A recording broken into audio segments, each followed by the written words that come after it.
E eu tenho uma pergunta que pra mim eu queria muito fazer, porque quando você ia ser preso, você podia ir pra outro país. Eu, particularmente, teria ido. Eu falei, caramba, ser preso, perder a sua liberdade é a coisa mais preciosa que a gente tem na vida. Por que você não escolheu sair pra outro O país? Porque te ofereceram, né? querido Igão, é uma coisa. Eu jamais. Eu vou contar uma pequena história para vocês saberem o que eu estou falando. Minha mãe teve 8 filhos. Ela criou esses filhos sozinha, praticamente. Não foram poucas as vezes em que a gente não tinha o que comer em casa.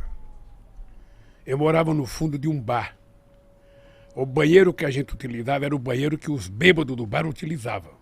Nossa senhora. Era lá que tinha que tomar banho minha irmã, minha mãe e nós. Eu tinha uma vontade de chupar chiclete de bola. Naquele tempo chamava-se chiclete americano. Vocês não vivem, o pai de vocês ou o avô de vocês, Quer dizer, não? sabe, aquele que fazia bola. Você não imagina a loucura que eu tinha de fazer uma bola. E nunca tive dinheiro para comprar o chiclete. Eu trabalhava quando o meu tio ia no banheiro do bar, ele pedia para mim tomar conta do bar, eu poderia roubar um chiclete e levar para casa. E eu não roubava, porque eu tinha medo de envergonhar minha mãe. Eu tinha um companheiro chamado Boquita. Boquita era filho de um cara sergipano, não esqueço nunca. Esse Boquita mascava o chiclete dele o dia inteiro. Quando esse Boquita ia jogar fora, eu pedia para mim. Nossa senhora. Pedia. Não tenho vergonha de dizer isso, não. Pedia o chiclete borrachudo, sabe? Levava para casa, lavava ele, colocava um pouco de açúcar. Botava no congelador? E chupava um pouco. Tá? Eu tinha vontade de comer uma maçã, daquele tempo de umas maçãs argentinas, filho, eu tinha vontade de roubar uma maçã. Roubar e sair correndo e comer. Eu não roubava com medo da minha mãe. Sabe? Essa foi a educação que eu recebi da dona Lindu. Aí você não tem noção. Eu jamais imaginei na minha vida que eu ia sofrer o que eu sofri de ataque de corrupção. Com essa gente, com esses bandidos sabendo que eu não tinha feito. Então, eu poderia ter saído do Brasil.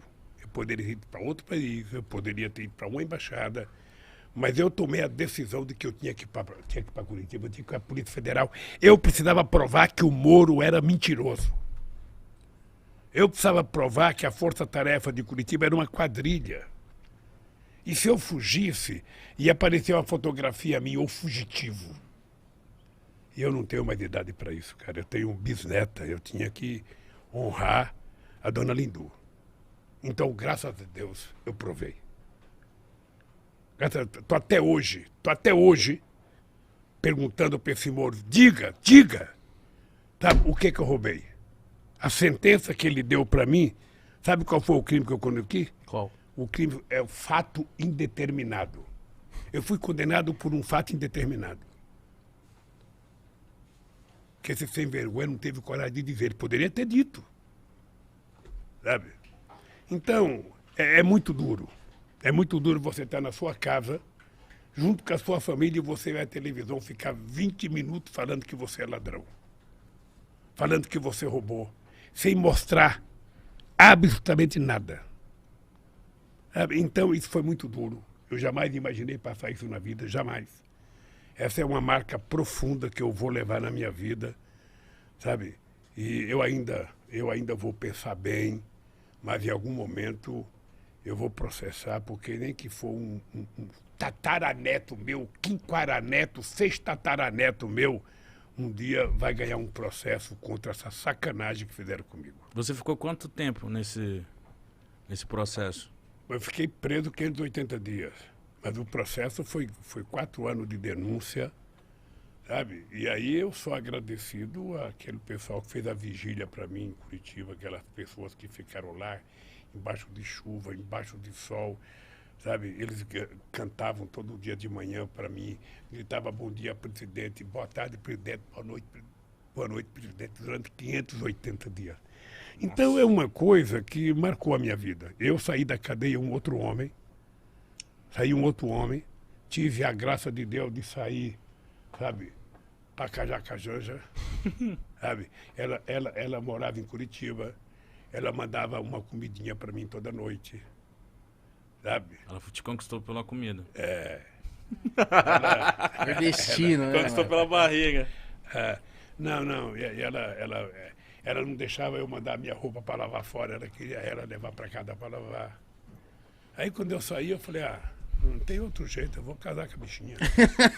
Mas o que passava na sua cabeça lá dentro? O que você aprendeu? O que você falou que você virou outro... Olha, O que passava ali dentro? Mitico, é engraçado porque o sofrimento, às vezes, ele te ensina a ficar maior, mais generoso. Eu não podia ficar com ódio dentro da cadeia, porque senão eu tinha que ficar dando cabeçada na parede. Então eu comecei a ler muito, sobretudo sobre a escravidão, para conhecer um pouco melhor o Brasil.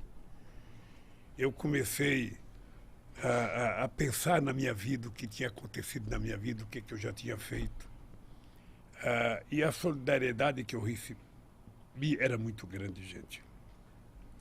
Nunca tinha acontecido com um ser humano o que aconteceu comigo. Nunca. Sabe, a vigília foi uma coisa muito forte na minha vida. Muito forte. Então, eu saí generoso, eu saí pensando em casar com a Janja e sair da política, sabe? Vou viver minha vida. Mas não tem jeito, sabe? Durou quanto tempo esse pensamento? A política é como uma cachaçinha. Você... Falei, eu não quero, mas tomou a primeira, você vai em frente.